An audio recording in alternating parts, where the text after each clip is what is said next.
Welcome to Life Today Live. I am Randy Robinson, and we have a wonderful guest. Always have wonderful guests, don't we? But you may know Rebecca St. James. I mean, we're talking about one of the most accomplished singers, not just a singer, but an author, an actor as well. And Rebecca was just dominating Christian music back in the 90s and 2000s. Won a Grammy Award for Best Rock Gospel Album in 2000. Just tons of songs, things you will recognize. But then she kind of disappeared for a while. In fact, it's been 9 years since her last album release, and now she has a new one out, and you can go get it. If you haven't seen the single out there, it's called The Battle is the Lord's. It's been out for a little bit. Wonderful, wonderful. It's great to have her back. And now we have her back on Life Today, here on Life Today Live. Rebecca, so good to have you. Thank you, Randy. Thank you for having me. So I think the first obvious question everybody has is, where have you been? Yeah, well, I got married about 9 years ago, actually, right around the time that this last album released, and then still toured for a couple of years and was doing some book writing and a little bit of acting, and then quietly retired 7 years ago, right when my husband and I were thinking about starting to have a family and so into that part of our life. So we have two girls that are 6 and 2, and then I'm actually very, very pregnant with our son.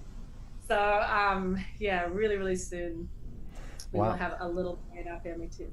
Well, congratulations. We wish you the best on that. We'll be watching your Facebook and Instagram for the announcement. There you go. Okay, I have a quick question about your husband, because I don't know if much of our audience will appreciate this. I do. I actually like this band called Foster the People. And your husband was part of that band. Yeah, that's right. How did you guys meet? Yeah, so he was one of the founding members of Foster the People, and when we first got married, actually, we got to travel the world together, really because of the band and their success that they'd seen. But when we first met through mutual friends in LA, and actually through a philosophy group that was for young creatives in LA, that we met through this group that would meet to kind of establish a foundation for theology through philosophy. That was the goal of the leader.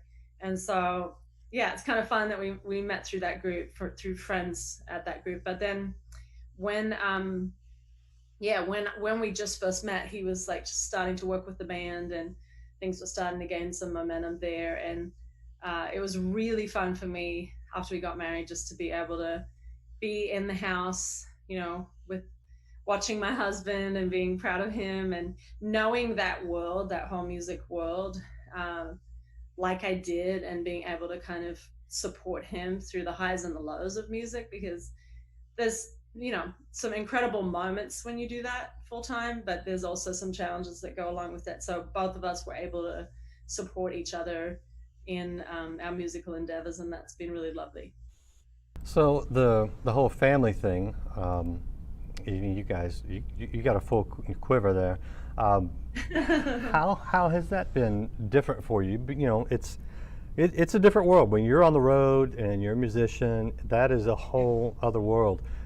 Being at home and being a mother full time and being planted is it's a drastic change. Most people probably don't really appreciate that. But what's it been like for you? Yeah, I mean, I think because I grew up doing that, even as a kid in Australia, I would be going on the road a little bit with my dad, who was promoting concerts. So I went to my first show, a Larry Norman show, at 6 weeks old in the Sydney Opera House. So it was just like such a natural part of my life. And then even like just driving to some of the local shows outside of Sydney, we just went as a family and we'd be around it and go to bed backstage, at shows, and just were around Christian music and saw the power of that. So then when I started full time at 16, we traveled as a family shortly after I kind of launched with my music. And so I've seen that done as well. I'm the oldest of 7, and my brothers Joel and Luke in for King Country are now, doing music as well. And so it's just very natural to our DNA. So now, being in, having our little family, we're homeschooling our 6-year-old so that we can go on the road and do it as a family and see it as a family mission and a family adventure. And so I'm very thankful for that, because it just feels like all these dreams that I've had my whole life of being a wife and mom have come true. And now we get to kind of continue this generational journey that has just been always a part of my life. So in some ways it's more normal. The road is more normal for me than it is for most people, just because of how my life has been. Yeah. Now, you've had some difficulty, and I bring this up only because I've seen it in some interviews, but you had some struggles in becoming a mother. Yes, yeah, absolutely. So it kind of didn't happen right away that the struggles hit.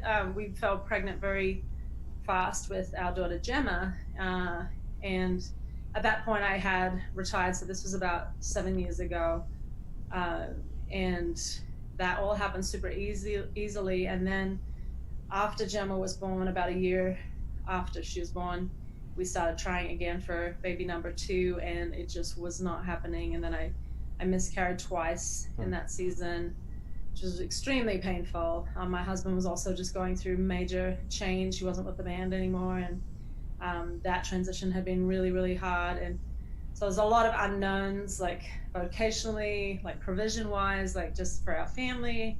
And then, the whole fertility thing was so hard. There's a lot hitting at once that made for a pretty deep winter. And I think when you're in a emotional winter season, you kind of feel like nothing is going on in a way. It just, other than pain, it just feels like I'm in so much pain and I don't know why, and I don't know how this can be redeemed. And about 3 years ago, God just did some radical work in my life, in my husband's life, that really resulted in me doing music again, and then being able to talk about a spring season that God brought our family into that has just restored so much and redeemed so much. And right after he brought spring to our hearts, he also allowed us to fall pregnant with our daughter Imogen, who's now 2, and then this baby as well. So I mean, it's just so redemptive, so beautiful. But what he did on the internal for my husband and I in bringing a spring and a dawn and a sunrise to our hearts was really a lot of the lyric, like the catalyst for the lyrics of this most recent album. And so I pray that it brings dawn to other people too. Yeah, and 2020 being such a difficult year for a lot of people in so many ways, I think the timing's perfect. What are some of those? Feels that way, yeah. Yeah. What are some of those lyrics, those messages that come through on the new album? Yeah, thank you for asking about that. So The Battle is the Lord's is like the single that we have out right now that has just been so timely, and really talks about trusting God, when we're going through challenges, and trusting him to fight for us. And there's a part in the bridge that says, here now, your presence here now, fear has to leave now, hands lifted high in worship. And so just this idea of when we worship God, fear flees, the enemy flees, and his power to kind of discourage us. And so the whole album is a worship album and has themes like that. There's another song that's a duet with Josh Baldwin called Middle of the Fire that is talking about trusting God in the middle of the fire and his faithfulness. And then a song with my brother Luke called Dawn, which is the title track of the album. It's just very real about painful seasons in our lives, but then worshiping God in the middle of that, and the perspective shift that we have, and the sunrise and the dawn that can come from just walking through the night, trusting our good Father. Yeah. And so, it's just, I think it feels very relevant to 2020, and we didn't know when we were writing these songs last year how relevant they would be, but I'm thankful that the Holy Spirit did know and helped us in that way. Yeah, no, and it's the album is it's beautiful, and it's got a fresh sound for you. Thank you very much. And I'm curious, two things. One, you made reference to your brothers a little bit. I don't know if people caught that, But for King and Country, two of your brothers are Yeah. the what founding members of the band? Yeah. Yes. What's it, Yes. yeah? What's it been like to watch their success? Oh, it's been awesome. And I mean, I'm very close with all my family members, and there are seven of us, um, but really close with Joel and Luke, and hang a lot. Just saw them last night. I mean, we just hang a lot, and I just love seeing good people that are solid husbands. Luke has kids, solid dad, really prospering and being entrusted with a lot. They did a single with Dolly Parton last year. It was very successful, called God Only Knows. And so they've just had this like ministry reach that has just been really amazing and profound. And so I'm very proud of them, and their hearts are true. And we just, I think, need more people in the world like that. And so I can say that as a proud big sister Yeah. and friend. They really are good friends of mine. Oh, that's great. And you mentioned God Only Knows. Love that song. It's And, so good. and I know. the video's great too. Okay. Uh, the you're on a label that's a part of Bethel Music out in Yes. Redding, California, Right. and you referenced Josh Baldwin. I know there's some other Bethel artists that are kind of. What drew you to them to work with them? Yeah, well, it was really a God thing. So when God called me back to music about 3 years ago, and it was kind of radical because I really wasn't looking for it, or kind of sensing that this would be something that would even happen. And it just really came out of the blue. God really spoke to my heart pretty clearly immediately after he gave me the sense that he was calling me back to music. And I felt like he just said, look, you don't have to plan any of this or try to figure out how this is going to work with music and doing it again. I've got it, and just wait and see what I've got in store for you and your family, and just watch me do this work. So, really, the partnership with Bethel just came very, very naturally. And so they have a label called Heritage Music that is kind of outside of their church, and being there in Reading and all that is happening there. So they sign people that they just believe in when it comes to worship. And so I was very honored to be able to sign to their heritage label and partner with them, because they just have a wonderful reach all around the world. Yeah, you're being kind, but at the same time, they're going, we just got Rebecca St. James. You're sweet. You're sweet. um, okay, inside kind of nerd question. You mentioned growing up in Australia Yeah. and traveling and seeing band. I'm curious about some of the early influences. Is there some Yeah. Crowded House in there? Some, I don't know, some Midnight Oil, some UMI? What are some of the early ones? I mean, a little bit of that. I listened to a little bit of pop music growing up, not a ton because we were just such a Christian music family. So it was, Petra and Whiteheart and Striper and Carmen and kind of like bands and Christian bands that were probably more influential. But yeah, some Crowded House. John Farnham is another huge artist in Australia yeah. that was like very influential for me. Yeah, yeah. So yeah, I mean, there's a lot of great Aussie bands, and I'm sure it like infiltrated in somehow in there. But a big impact on my life through Christian music. Yeah, no, that's interesting.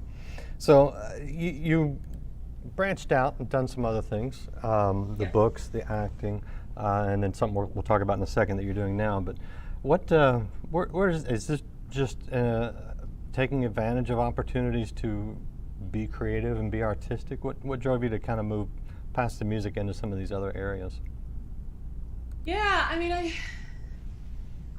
I do like new creative adventures and challenges in a way. I think I'm an oldest child, and I don't know if that ties into it at all, but just like the sense of being maybe responsible for some of the opportunities that do come my way. I try to be diligent with those, and I also think different people can be reached through different art forms. And so I've always had a fascination for acting and wanted to do that ever since I was a kid. And so little over 10 years ago, that was kind of something that I felt really led to so into, and have probably, I since then had a couple couple lead roles and then, smaller parts in films, and really enjoyed that. But I just think sometimes people might watch a movie that they might not listen to my music, or might not listen to Christian radio, or be super plugged into that scene. Or some people might read a book, and their lives might be impacted by that form of ministry, but not necessarily listen to Christian music. So yeah, I think as opportunities have come my way, I've just tried to be a good steward of those. And I really want my life to make a difference, and I want to get to the end of my life and feel like I was faithful to the various missions that God set me on. And I think they also grow my trust in God, because I know that I'm inadequate for a lot of the things, pretty much all the things that He's called me to. And it's just been like a trust walk, which is just so good for my relationship with Him too. Yeah, and a lot of people may hear that and think, well, my gosh, she's on stage, she's, in movies. But it's true for everyone. We all feel inadequate at times in what God's called us to do, but you have to just step out. Is there anything you've tried that you thought, I don't want to do that again? That's not a fair question, but welcome to the show. I think it is interesting you asked that. I've been asked to speak a lot, and I think people have thought it's a bit of a no-brainer, just because I speak a lot in my shows, and I enjoy communicating with people. But any time that people have tried to kind of just have me come in just with speaking but no singing involved, something in me kind of resists that, or doesn't feel completely comfortable with it. And so that's probably the thing, that when I've edged into just standing up on stage with no music or anything else. So you're saying feel right. You're saying that the Lord's calling you to be a full-time speaker. And gosh. No, actually, the thing that I feel like I would be really open to is speaking with my husband. He's a really great communicator and has done some of that. And so I think that would be something I'd be really stoked to do. Well, we'll just have to see. And that brings us right to the next thing I want to ask about, which is your podcast. You're doing a podcast, so you're speaking. Just a different platform. Admittedly, it's entirely different talking to a microphone than it is a room full of people. True. But what are you trying to do through that? Yeah. Well, it just, again, is something that I feel like God led me to. I don't know that I necessarily would have decided all of a sudden that I'm going to have a podcast and I'm going to do this weekly and this is going to be a thing. Definitely something that we saw God lead with. But last year, I kind of had this idea of doing like a little encouragement for moms, like a little mommy minute that could maybe be played on Christian radio. And so we happened to speak to a friend of ours that is in Nashville about this idea. And he said, well, I know Caleb is launching this whole new Access More podcast platform, and I think you should do that.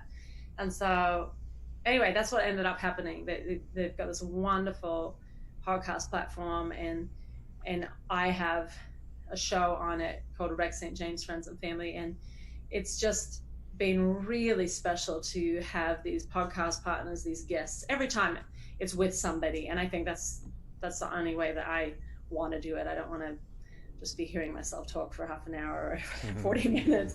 But when I get to kind of use my natural curiosity to draw wisdom from people's stories, life stories, and hard-earned truth that they have gained, it's just been so life-giving. I'm loving it. I really feel like my life is being enhanced by these amazing guests that I have on the show, and we just get to have these conversations over coffee, kind of, and people get to eavesdrop. So it's been a real blessing to me. Yeah, I totally get that, doing that myself. Yeah, exactly. So but you branched out. You're not just talking about mothering.